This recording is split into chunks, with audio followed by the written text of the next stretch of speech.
Hello dear students, welcome to the official channel of Dyuti institute. তো তোমরা যেমনটা জানো, আমরা ক্লাস 12 এর 4th সেমিস্টারের জন্য বিভিন্ন ক্লাসগুলো করছি। আজকে তোমাদের তেমনি একটা ক্লাস রয়েছে। আজকের ক্লাসে তোমরা যেমন দেখতে পাচ্ছ, সনেট নাম্বার 73 উইলিয়াম শেক্সপিয়ারের লেখা একটা সনেট। এই সনেটটা সম্পর্কে আমরা আলোচনা করব।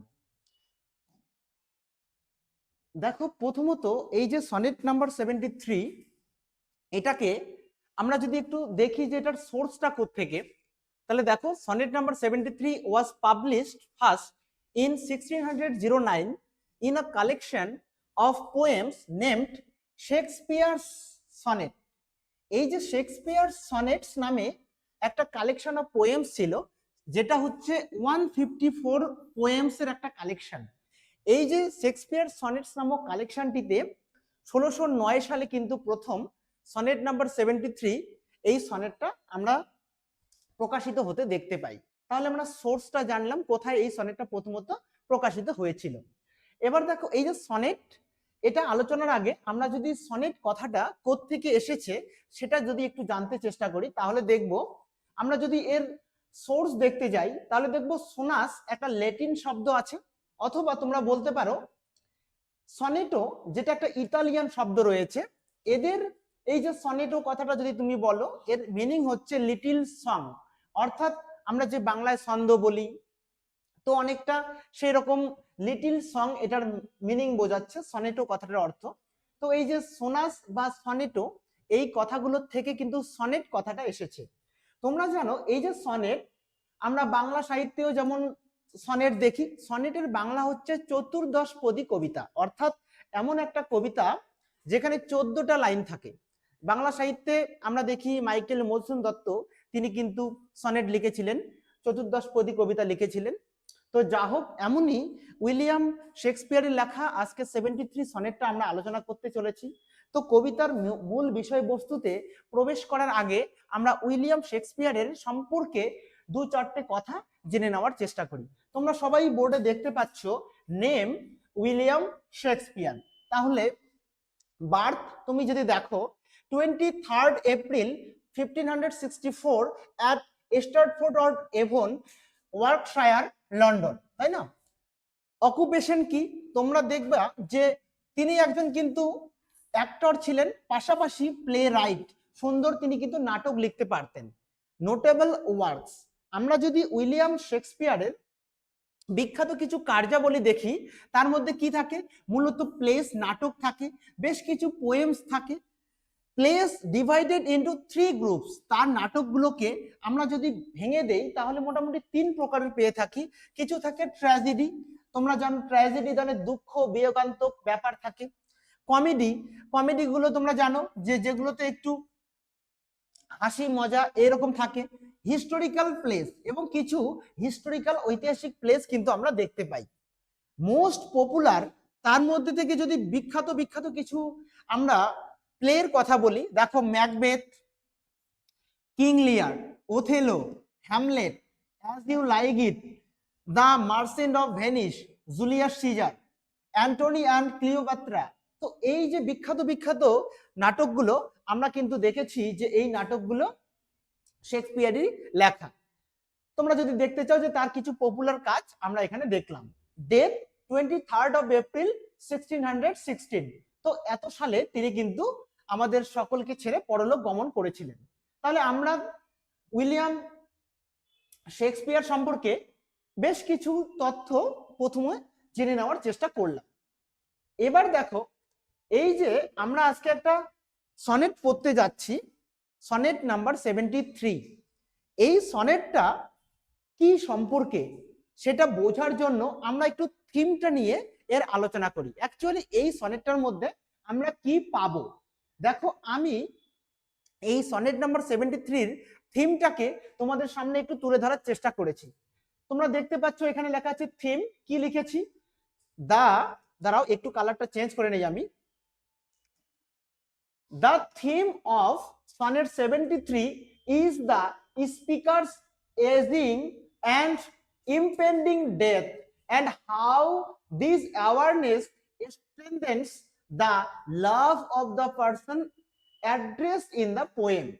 The speaker uses vivid metaphors of late autumn, twilight, and a dying fire to illustrate his decline.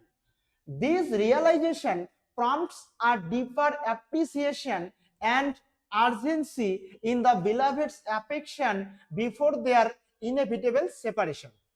দেখো, এই যে শেক্সপিয়ারের 73 এই সনেটটা, এই সনেটের মধ্যে আমরা বয়স অর্থাৎ বার্ধক্য সংক্রান্ত একটা বিষয়কে আমরা দেখতে পাবো।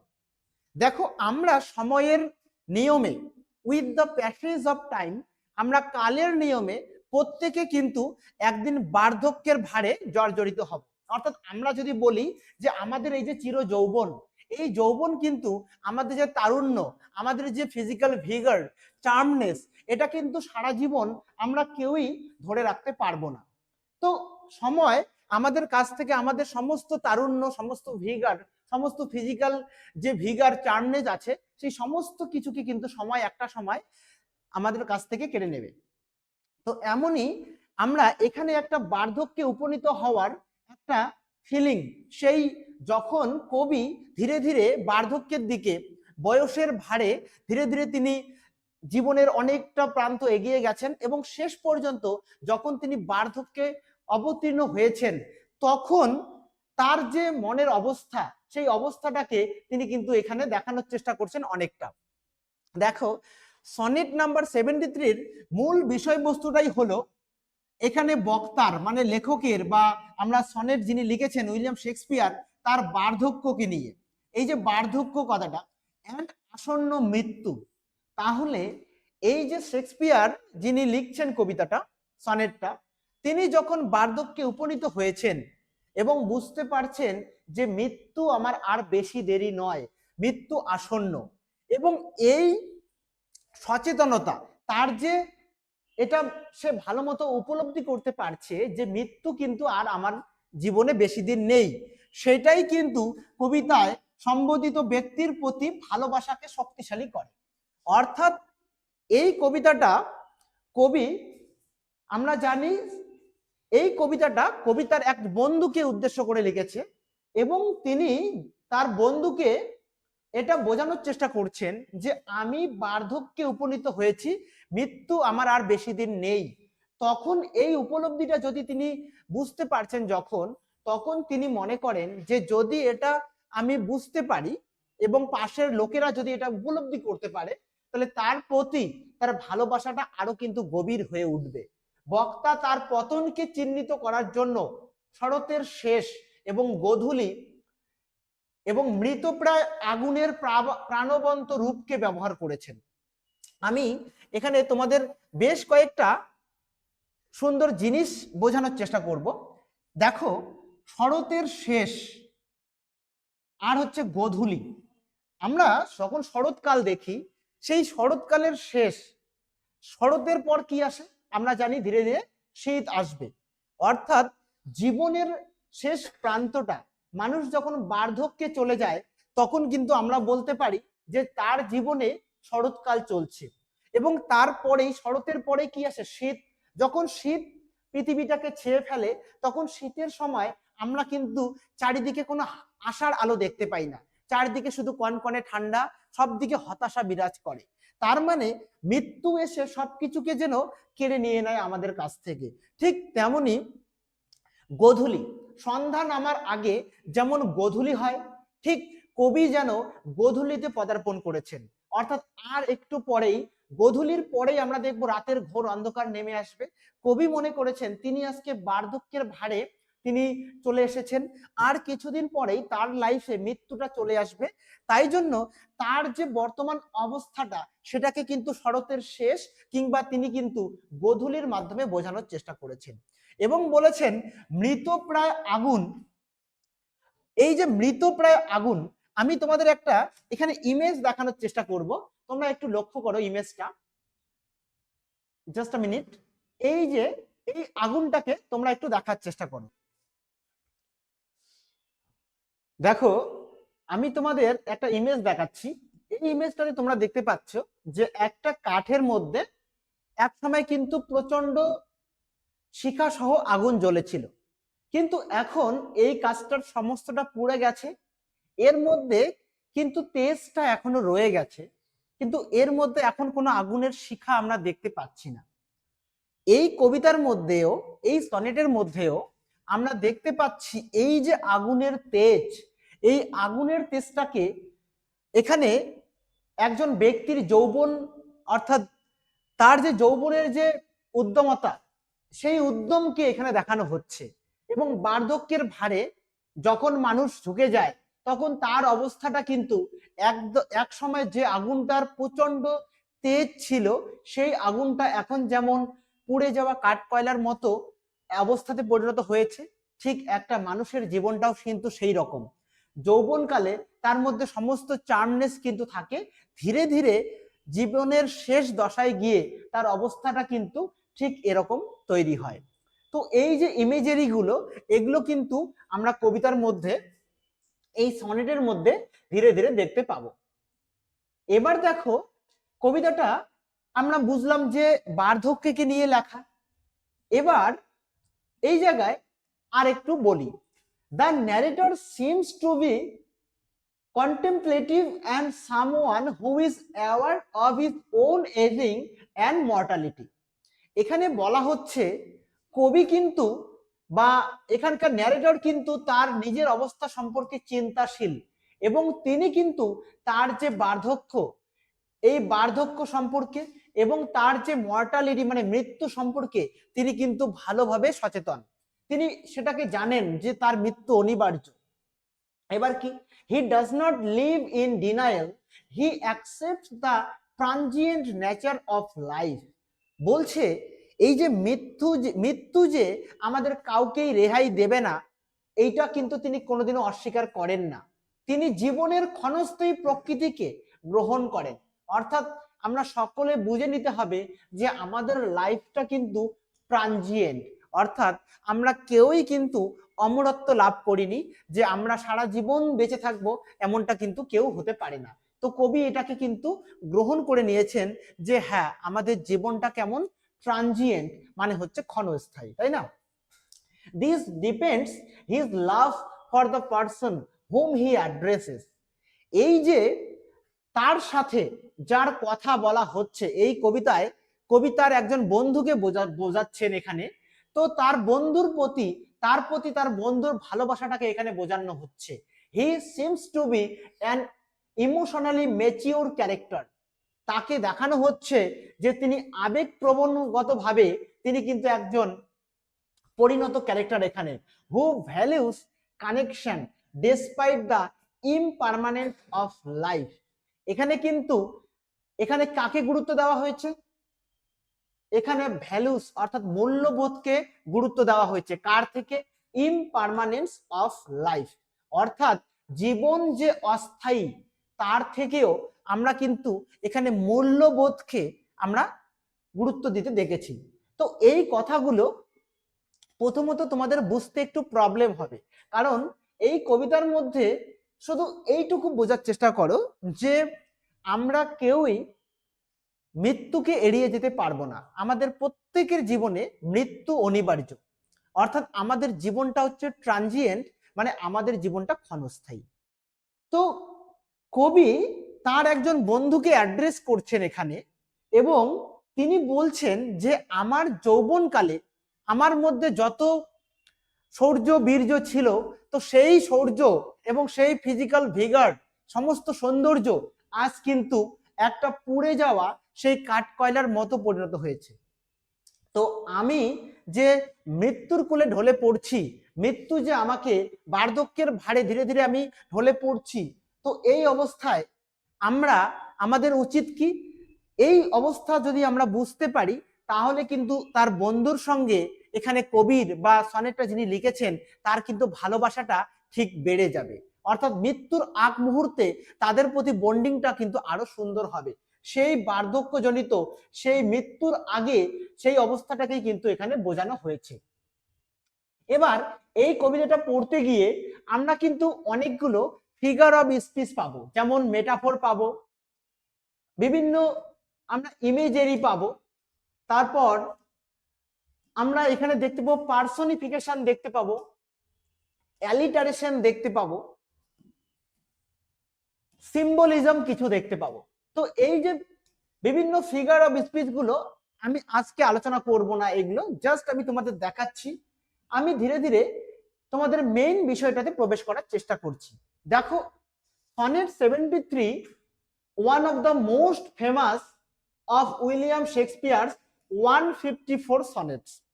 তোমরা একটু ভালো করে বোঝার চেষ্টা করো যে উইলিয়াম শেক্সপিয়ার তিনি কিন্তু টোটাল 154টা সনেটস লিখেছিলেন। Focuses on the theme of old age. এই যে বর্তমান 73 সনেটসটা, এটা কিন্তু কার উপর ফোকাস করে লেখা? এটা কিন্তু ওল্ড এজের থিমের উপর ফোকাস করে লেখা, বার্ধক্যজনিত ব্যাপারের উপর। সনেট 1 to 126, অর্থাৎ তুমি যদি শেক্সপিয়ারের সনেটগুলোকে দেখো, তার মধ্যে থেকে 1 থেকে শুরু করে 126 পর্যন্ত সনেটগুলো কাকে? অ্যাড্রেস টু ফেয়ার ইয়থ, কবির কোনো একজন বন্ধুকে উদ্দেশ্য করে কিন্তু লেখা। 1 থেকে শুরু করে 126 নাম্বার সনেটস গুলো। তাহলে এই 73 সনেটটা 1 থেকে শুরু করে 126-এর মধ্যে যেহেতু পড়ছে, তার মানে এটা কিন্তু তারই একজন ফেয়ার ইয়থ, অর্থাৎ আমরা ধরে নেই ডাব্লিউ হাভার্ডকে উদ্দেশ্য করে লেখা হয়েছে। তো এটা নিয়ে বিতর্ক রয়েছে। তো এইটুকু জেনে রাখো যে তার কোনো একজন বন্ধুকে উদ্দেশ্য করে কিন্তু 1 থেকে 126 নম্বর সনেটগুলো লেখা হয়েছে। এবং এই 73 সনেটটাও তাহলে তার বন্ধুকে উদ্দেশ্য করেই লেখা হচ্ছে। এবার বাকি যে সনেটগুলো আছে 127 থেকে শুরু করে এই যে 154 পর্যন্ত, এগুলো কিন্তু কোনো একজন ডার্ক লেডিকে উদ্দেশ্য করে লেখা হয়েছে। এই ডার্ক লেডির পরিচয় নিয়েও বিভিন্ন রকম কিন্তু কনফিউশন রয়েছে। তো আমরা আজকে এটাতে যাচ্ছি না, আমাদের বিষয় হচ্ছে তার বন্ধুকে নিয়ে এই কবিতাগুলো লেখা হয়েছে। All the sonnets of Shakespeare are written in Shakespearean style. দেখো, সনেটের বিভিন্ন টাইপ আছে, তার মধ্যে আমি বলছি যে শেক্সপিয়ারিয়ান স্টাইল অফ সনেট, অথবা এটাকে আমরা ইংলিশ সনেট বলি। শেক্সপিয়ারিয়ান যে স্টাইলটা রয়েছে এটাকেই আমরা ইংলিশ সনেট বলি। তাহলে ইংলিশ সনেট বা শেক্সপিয়ারিয়ান সনেট, এই সনেটগুলো যে আছে, এর কিন্তু একটা নির্দিষ্ট রাইমিং প্যাটার্ন হয়। সেই রাইমিং প্যাটার্নটা কি? AB AB, CD CD, EF EF, GG. তার মানে তোমরা দেখো এখানে 14 লাইন টোটাল থাকে, তাহলে রাইমিং স্কিলটা কি হবে? AB AB, CD CD, EF EF, then হচ্ছে জিজি। টোটাল এখানে দেখো 4টা 4 4 3 4 12 এবং লাস্টে 2টা লাইন আছে, সেটা হচ্ছে 14। তো এটা হচ্ছে একটা শেক্সপিয়ারিয়ান সনেট বলো বা ইংলিশ সনেট বলো, তার জেনারেল একটা রাইমিং স্কিম কিন্তু এরকমের হয়। ওকে, আমরা বিষয়গুলো একটু জেনে নেওয়ার চেষ্টা করব। দেখো, the 14 lines of sonnet 73 and other Shakespearean sonnets are divided into Shakespearean sonnet বা ইংলিশ সনেট গুলো জেনারেলি 3টা কোয়ার্ট্রেইনে ভাগ থাকে। এবার তোমরা বলবা স্যার কোয়ার্ট্রেইন জিনিসটা কি? 3টা কোয়ার্ট্রেইন মানে হচ্ছে 4 লাইনের এক একটা স্ট্যাঞ্জা। দেখো, স্ট্যাঞ্জা অফ 4 লাইনস, তাহলে একটা করে স্ট্যাঞ্জার মধ্যে 4টা করে লাইন থাকবে, এমন লাইন থাকবে 4টা, তাহলে 3 4 কত হবে? 12। তাহলে এইখানে মনে করো 4টা লাইন থাকলো প্রথমে, তারপরে 4টা থাকলো, তারপরে 4টা থাকলো। এই যে 4টা লাইনের একটা স্ট্যাঞ্জা, এইটাকে বলা হচ্ছে কোয়ার্ট্রেইন। তাহলে 4 লাইনে মিলে একটা মিনিং তৈরি হবে, আবার 4 লাইনে একটা মিনিং তৈরি হবে, আবার 4 লাইনে একটা মিনিং তৈরি হবে। তাহলে 3 4 12, এবং শেষে থাকবে একটা কাপলেট। এই কাপলেট বলতে কি বোঝায়? কাপলেট বলতে বোঝায় স্ট্যাঞ্জা অফ 2 লাইনস। এখানে লাস্ট জায়গাতে কিন্তু 2টো লাইনস থাকবে। এই 2 লাইনের মধ্যে আমরা এই যে 3 4 12, এই যে 12টা লাইন, অর্থাৎ 3টা কোয়ার্ট্রেইনের মধ্যে আমরা কোনো একটা প্রবলেমকে দেখতে পাবো। অর্থাৎ সনেটর, যিনি সনেটটা লিখেছেন, তিনি প্রথম 3 4 12 লাইন প্রথম 3টা কোয়ার্টেনের মধ্যে কোনো একটা সমস্যাকে দেখানোর চেষ্টা করবেন, এই সমস্যাগুলোরই সমাধান কিন্তু টানার চেষ্টা করবেন তিনি কাপলেটের মধ্যে। জেনারেলি একটা শেক্সপিয়ারিয়ান সনেট বা ইংলিশ সনেটের মধ্যে আমরা এই রকম প্যাটার্ন দেখতে পাই। ওকে, এবার দেখো a Shakespearean sonnet is written in এই যে আয়াম্বিক পেন্টামিটার, এই জায়গাটা বোঝো। তাহলে শেক্সপিয়ারিয়ান সনেট কিন্তু আয়াম্বিক পেন্টামিটারে লেখা হয়। এটা কি? জেনারেলি এটা হচ্ছে weak syllable followed by a strong syllable. একটা উইক সিলেবলকে যদি স্ট্রং সিলেবল ফলো করে সেটাকেই আমরা আয়াম্বিক বলি। আর পেন্টামিটার কেন? দেখো ইচ লাইন হ্যাজ 5 সাস ফিট, 5টা যেহেতু ফিট থাকে তার জন্য 5-এর জন্য বলা হচ্ছে পেন্ট, তাহলে হচ্ছে পেন্টামিটার। তাহলে 5, দেখো এইখানে 5টা আছে ওই জন্য পেন্ট। তাহলে আয়াম্বিক পেন্টামিটারে কিন্তু শেক্সপিয়ারিয়ান সনেট বা একটা ইংলিশ সনেট কিন্তু লেখা হয়। এবার আমরা বললাম যে 3টা করে স্ট্যাঞ্জা আমরা পাবো এবং একটা কোয়ার্টারের মধ্যে 4টা করে লাইন থাকে। তাহলে প্রথম 4 লাইনের মধ্যে আমাদের যে ফার্স্ট স্ট্যাঞ্জা আছে সেই স্ট্যাঞ্জার মধ্যে প্রথম, তাহলে আমাদের ফার্স্ট স্ট্যাঞ্জার মধ্যে 1 to 4 লাইনস, মানে 1 থেকে 4 লাইন পর্যন্ত আমরা ফার্স্ট স্ট্যাঞ্জা পাবো। দেখো তাহলে প্রথম যে স্ট্যাঞ্জা এইখানে আমরা কি পাবো? ইন দ্য ফার্স্ট কোয়ার্ট্রেন, মানে প্রথম 4 লাইনের মধ্যে an aging speaker compares his late life to late autumn of early winter. আমরা এখানে দেখতে পাবো এই যে একটা ছবি, এটা হচ্ছে লেট অটামের ছবি, শরতের শেষ কিংবা শরতের শেষ আর শীতের শুরু।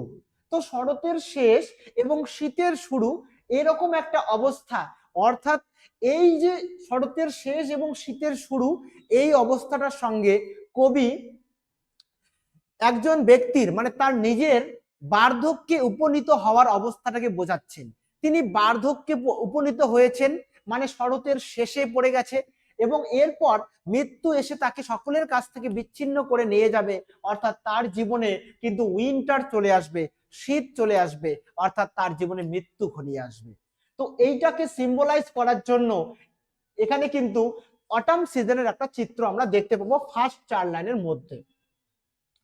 সেকেন্ড আমরা কি দেখব?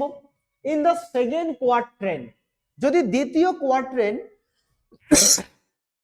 এর পরবর্তী 4 লাইনে তোমরা যদি যাও, মানে আমি বলবো 5 থেকে শুরু করে 8 নাম্বার লাইনের মধ্যে এটা সেকেন্ড স্ট্যাঞ্জা। এই স্ট্যাঞ্জার মধ্যে এই 4 লাইনের মধ্যে then says his age is like twilight. Twilight মানে কি? টুয়াইলাইট মানে হচ্ছে গোধূলি, অর্থাৎ ঠিক রাত্রি বা সন্ধ্যা নামার আগের অবস্থা, যখন কি the time after the sun has set, অর্থাৎ সূর্যাস্তের পরের অবস্থা, সূর্যাস্তের পরের অবস্থা, before it gets completely dark, সূর্য ডুবে গেছে কিন্তু এখনো রাত বা সন্ধ্যা ঘনিয়ে আসেনি, চারদিকটা এখনো অন্ধকার হয়নি, আকাশে তখনও লাল লাল আভা, এই যে অবস্থাটা এটাকে বলা হচ্ছে গোধূলি।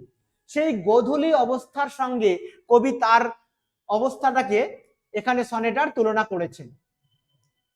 থার্ড কোয়ার্টারে আমি বলবো, থার্ড কোয়ার্টারে কবি বোঝাচ্ছেন যে তার জীবনটা, তার সমস্ত, তার যে শারীরিক সৌন্দর্য, তার মধ্যে যে উদ্যমতা, সবকিছু আজকে এই যে একটা পুড়ে যাওয়া একটা কাঠের টুকরের মতো হয়ে গেছে, এই অবস্থাটাকে কিন্তু তিনি তৃতীয় স্ট্যাঞ্জাতে বোঝানোর চেষ্টা করেছেন। এবং লাস্ট কি বলছেন? ইন দ্য কাপলেট, শেষ 2 লাইনে কি বলছেন? The speaker tells the young man, কবি তার বন্ধুকে বলছেন that he must perceive this things and that his love must be strengthened by the knowledge that he will soon be parted from the speaker when the speaker, like the fire is extinguished by time. কবি বলছেন last পর্যন্ত যে তার বন্ধুর আরো বেশি করে তাকে ভালোবাসা উচিত, কারণ সে মৃত্যুর দ্বারে উপনীত হয়েছে, আর কিছুদিনের মধ্যে তার কাছে বেশি সময় নেই, তাকে এই পৃথিবী ছেড়ে চলে যেতে হবে, সময় এসে তাকে সকলের কাছ থেকে বিচ্ছিন্ন করে নেবে। তো এই অবস্থায় তাকে আরো বেশি করে ভালোবাসা দরকার, এই অবস্থাটাকেই কিন্তু বোঝানো হয়েছে। তো আমরা কবিতাটার ইন্ট্রোডাকশন পার্টটাকে ভালো করে কবিতার লাইন বাই লাইন মিনিং বোঝার আগে জিনিসটাকে বোঝার চেষ্টা করলাম। এবার আশা করি তোমাদের কবিতার লাইনে প্রবেশ করলে তোমাদের কোনো রকম প্রবলেম হবে না।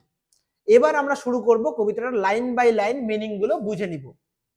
দেখো এই কবিতাটা তোমাদের এইভাবে শুরু হচ্ছে, দ্যাট টাইম অফ ইয়ার কি বোঝাচ্ছে, যে বছরের সেই সময়, দ্যাট টাইম অফ ইয়ার, তাহলে বছরের ওই সময়টা, দাও, এই দাউটা হচ্ছে, দাউ মানে হচ্ছে ইউ, ইউ মানে হচ্ছে তুমি, messed in me behold, behold মানে হচ্ছে সি বা অবজার্ভ, তাহলে দেখতে পাওয়া বা লক্ষ্য করা। কবি বলছেন দ্যাট টাইম অফ ইয়ার, বছরের সেই সময়টাকে দাও, এই দাউটা হচ্ছে আর্কাইক ইংলিশ ফর্ম, দাও মানে হচ্ছে তুমি, তুমি দেখতে পাবে, মে, মেস্ট মানে মে, ইন মি, তুমি আমার মধ্যে বছরের ওই সময়টাকে দেখতে পাবে, মি বিহোল্ড, বিহোল্ড মানে দেখতে পাওয়া, হোয়েন যখন, ইয়েলো লিভস, ইয়েলো লিভস মানে পাতাগুলো কেমন হয়ে গেছে, হলুদ হয়ে গেছে, লিভস মানে পাতা, অর নান অথবা গাছের মধ্যে একটিও পাতা নেই, অর ফিউ হয়তো কয়েকটা মাত্র পাতা, ডু হ্যাং, হ্যাং মানে হচ্ছে ঝুলে থাকা। কবি বলছে তুমি আমার মধ্যে বছরের সেই সময়টাকে দেখতে পাবে যখন শরতে গাছের পাতাগুলো ইয়েলো হয়ে যায়, অথবা গাছের মধ্যে কোনো পাতাই দেখতে পাওয়া যায় না, সমস্ত পাতাগুলো ঝরে যায়, বা গাছের ডালের মধ্যে দু একটা পাতা ঝুলে থাকে, তুমি আমার মধ্যে ঠিক এই রকম শরতের শেষ অবস্থাটা তুমি আমার মধ্যে দেখতে পাবে। আপন দোজ বাউস, এই যে ডু হ্যাং, দু একটা পাতা কোথায় ঝুলতে থাকে, দোজ বাউস সেই সমস্ত ডালে, হুইস শেক যেগুলো কাঁপতে থাকে, শেক মানে কাঁপুনি দেওয়া, অ্যাগেইনস্ট দ্য কোল্ড, তাহলে শরতের পরে কি আসে, শীত, তো শীতের ঠান্ডায় সেই গাছের পাতাগুলো যেমন করে কেঁপে ওঠে, কবি বলছেন কবি বার্ধক্যের ভারে তেমনি করে একদম বার্ধক্যের ভারে ঝুঁকে পড়েছেন। তো তার সেই অবস্থাকে বোঝানোর জন্য এখানে কিন্তু সেই গাছে শরতের শেষে গিয়ে যে গাছে যে দু একটা পাতা ঝুলে থাকে, যে পাতাগুলো শীতের কনকনে ঠান্ডায় কাঁপতে থাকে, সেই অবস্থার সঙ্গে কবি কিন্তু বার্ধক্যে উপনীত হওয়ার তার ব্যক্তিগত অবস্থাটাকে এখানে রিলেট করার চেষ্টা করেছেন। বলছে বেয়ার রুইন্ড পয়ার্স, এই যে বেয়ার মানে কি বলতো, বেয়ার মানে হচ্ছে শূন্য বা নেকেট, অর্থাৎ উন্মুক্ত, যেখানে রুইন্ড মানে হচ্ছে ধ্বংস হয়ে যাওয়া, কোয়ার্স মানে হচ্ছে, তোমরা যদি কখনো চার্চে যাও, দেখো এইটা হচ্ছে একটা কোয়ার্সের ছবি, দেখো এখানে জিসাস ক্রাইস্ট, তো এই যে চার্চ, এই চার্চের জায়গাটাতে সবাই কিন্তু সমবেত হয়, এবং এখানে কোনো প্রার্থনা বা কোরাস যদি গান করা হয় বা কোরাস যদি কোনো কিছু করা হয়, এখানে কিন্তু আমরা জিসাসের কাছে এখানে সমস্ত প্রার্থনা করা হয়। তো বলছে এই যে কোয়ার্সটা, যেখানে একটা সময় মানুষ প্রাণবন্ত, একটা উচ্ছলতা, একটা চঞ্চল, একটা উদ্যমতা লক্ষ্য করা যেত, সেই রকম একটা অবস্থা এখানে বলছে, bare ruined choirs where late the sweet bird sang, sweet birds মানে কি, সুন্দর মিষ্টি মিষ্টি পাখিরা যেখানে কিন্তু গান করত। তাহলে আমি বলতে পারি শরতের শেষ প্রান্তে যে গাছের ডালগুলো আজকে ন্যাড়া হয়ে গেছে, যে গাছের মধ্যে কোনো পাতা দেখা যাচ্ছে না, সেই ডালগুলোই একটা সময় কিন্তু এই চার্চের কয়ারের মতো একটা প্রাণবন্ত ছিল, সেখানে অনেক পাখিরা এসে বসতো এবং তারা কিন্তু মিষ্টি মিষ্টি গান গাইত। কিন্তু সেই যে গাছের ডাল এখন কিন্তু শূন্য হয়ে আছে, বেয়ার, রুইন মানে ধ্বংসপ্রাপ্ত একটা সেই চার্চের একটা কয়ারের মতো অবস্থা হয়ে আছে, যেখানে এখন কিন্তু আর পাখিরা বসে গান গায় না। তাহলে কেন বলা হচ্ছে যে বেয়ার রুইন্ড কয়ার্স? দেখো, এই যে চার্চের যে ধ্বংসপ্রাপ্ত কয়ার্সের কথা বলা হচ্ছে এখানে, এই কয়ার্স বলতে এখানে মানুষের দেহটাকে ছাড়া আর অন্য কিছুকেই বোঝানো হয়নি। কবি বলছেন, এখানে সনেটার বলছেন যে বার্ধক্যের ভারে যখন মানুষ ঝুঁকে পড়ে তখন কিন্তু আত্মীয় পরিজন সকলের কাছ থেকে মানুষ উপেক্ষিত হতে থাকে, তখন তাদেরকে একটা ধ্বংসপ্রাপ্ত কয়ার্সের মতো মনে হয়। হয়তো তাদের যখন তারুণ্য ছিল, তারা যখন যৌবনে ছিল, সবাই হয়তো তাদেরকে ভরসা করত, তাদের কাছে ছুটে আসতো, কিন্তু আজ যখন মানুষটা বার্ধক্যের ভারে ঝুঁকে পড়েছে তখন কিন্তু সে পাশে আর কাউকে পায় না। সেই অবস্থাটাকে বোঝানোর জন্য বেয়ার রুইন্ড কয়ার্স এর কথা বলা হচ্ছে। Is it clear? ওকে, এইভাবে আমরা দেখলাম কবি তার বার্ধক্যের অবস্থাটাকে তিনি কিন্তু শরতের শেষ এবং শীতের শুরু এই অবস্থার সঙ্গে তুলনা করেছেন। এবার আমরা দেখব সেকেন্ড স্ট্যাঞ্জা। ইন মি দাউ সিস্ট, ইন মি আমার মধ্যে, দাউ মানে তুমি, সিস্ট মানে দেখতে পাবে, দ্য টুয়াইলাইট, টুয়াইলাইট মানে কি? গোধূলির আলো, অফ সাচ ডে এরকম একটা দিনের, অ্যাজ আফটার সানসেট যখন সূর্য অস্ত যায়, ফ্যাডেথ ইন দা ওয়েস্ট, ফ্যাডেথ মানে কি? ফ্যাকাশে হয়ে যাওয়া। তাহলে সূর্য যখন অস্ত যায় পশ্চিম আকাশে, সেই তার যে দিনের যে সূর্যের যে আলো, সেই আলো কি হয়ে যায়? পশ্চিম আকাশে ফ্যাডেথ মানে হচ্ছে বিবর্ণ বা ফ্যাকাশে হয়ে যায়। তো কবি বলছেন তুমিও ঠিক আমার মধ্যে, আমি একটা পশ্চিম আকাশে অস্ত যাওয়া একটা অস্তমিত সূর্যের মতো ফ্যাকাশে হয়ে গেছি। তো আজকে আমার অবস্থাটা, সূর্য যেমন ডুবতে চলেছে পশ্চিম আকাশে, ঠিক আমিও বার্ধক্যের ভারে ঝুঁকে পড়েছি। আমার আর ডুবতে বেশি দেরি নেই, মানে মৃত্যু তার জীবনে ঘনিয়ে আসতে অতটাও দেরি নেই। হুইচ বাই অ্যান্ড বাই মানে ধীরে ধীরে, ব্ল্যাক নাইট কালো অন্ধকার, ডথ টেক অ্যাওয়ে, কালো অন্ধকার ডথ টেক অ্যাওয়ে, ডথ ডাস, তো কালো অন্ধকার ধীরে ধীরে ঘনিয়ে আসবে। এই কালো অন্ধকার বলতে কাকে বোঝানো হচ্ছে? এই কালো অন্ধকার বলতে এখানে মৃত্যুকে বোঝানো হচ্ছে। তো বার্ধক্যের পর মৃত্যু এসে তাকে কিন্তু নিয়ে যাবে। Death second self, death second self, দেখো মৃত্যুর দ্বিতীয় সত্তা। এই যে ডেথ সেকেন্ড সেলফ, এটা বলতে কি? এটা বলতে চিরঘুমকে বোঝানো হচ্ছে, যে চিরঘুম মৃত্যু এসে তার জীবনটাকে একদম পুরো ছিনিয়ে নিয়ে চলে যাবে। That seals up all in rest, seals up মানে হচ্ছে একদম চিরতরে বন্ধ হয়ে যাওয়া, অল ইন রেস্ট, সেই মৃত্যুর দ্বিতীয় সত্তা এসে তার জীবনটাকে কিন্তু চিরতরে বিশ্রামের মধ্যে পাঠিয়ে দেবে। তো এই অবস্থাটা আমরা কিন্তু সেকেন্ড স্ট্যাঞ্জার মধ্যে দেখতে পারবো। থার্ড স্ট্যাঞ্জার মধ্যে কি দেখব? ইন মি আমার মধ্যে, দাউ সিস্ট তুমি দেখতে পাবে, the glowing of such fire তুমি দেখতে পাবে সেই রকম আগুনের উজ্জ্বলতা। কোন আগুনের? দ্যাট অন দ্য অ্যাশেস, যেটা আজকে একটা ছাইয়ের উপর বা ভস্মের উপর পড়ে আছে, অফ ইয়থ। দেখো বলা হচ্ছে যৌবনের আগুনের ভস্মের উপরে পড়ে থাকা আগুনের তুমি তেজ আমার মধ্যে দেখতে পাবে। মানে কি বোঝাচ্ছে? মানে এখানে বলা হচ্ছে দেখো, ইয়থ ডথ লাই, ইয়থ মানে যৌবন, যৌবনকালে সমস্ত কিছুতে এক্সাইটমেন্ট থাকে, সমস্ত কিছু তরতাজা, সবকিছু সতেজতা, উদ্যমতা সব দেখা যায়। কিন্তু আজকে যখন এখানে বার্ধক্যের ভারে সনেটার যখন ঝুঁকে পড়েছে, তখন সেই যৌবন তার মধ্যে আর নেই, সে কিন্তু তার যৌবন, যে যৌবনের একটা সময় প্রচন্ড তেজ ছিল, সেই যৌবনের ছাই, অ্যাশেস, সেই ছাইয়ের উপর আজকে সে দাঁড়িয়ে আছে। অর্থাৎ এই যে ইমেজটা তোমাদের আমি একটু আগে দেখিয়ে নিলাম, যে এই আগুনটাই, যে আগুনটা একটা সময় কিন্তু দাউ দাউ করে প্রচন্ড অগ্নিশিখা সহ জ্বলে উঠেছিল, সেই এই যে ছাই বা সেই যে ভস্ম, সেই ধ্বংসাবশেষের উপর কিন্তু সে তার যে শেষ প্রান্তে জ্বলতে থাকা যে তেজ, সেই তেজটুকু তুমি কিন্তু আমার মধ্যে দেখতে পাবা।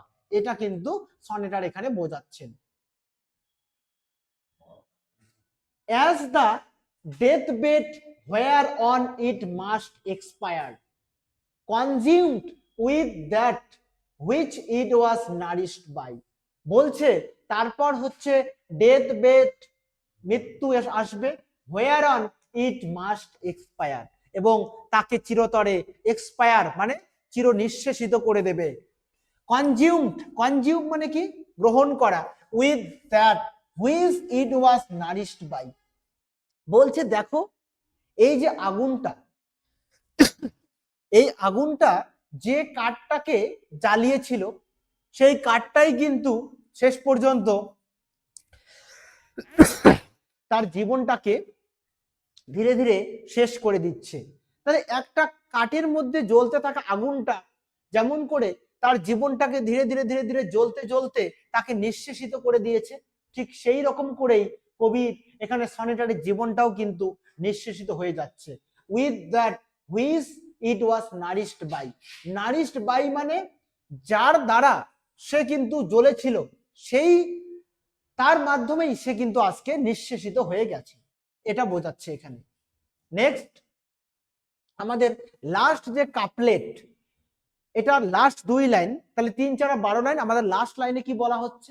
দিস দাউ পারসিভস্ট হুইচ মেক্স দাই লাভ, এই যে দাই লাভ, দাই মানে তোমার, এই যে তোমার ভালোবাসাটা মোর স্ট্রং, এবং আজকে জীবনের শেষ প্রান্তে দাঁড়িয়ে কবি সনেটার তার বন্ধুকে বলছে যে আমি আজকে উপলব্ধি করতে পারছি যে আমার মৃত্যু ঘনিয়ে এসেছে।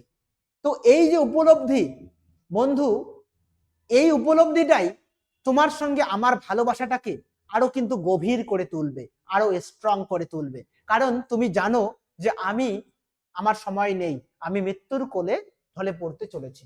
Two love that well which thou must leave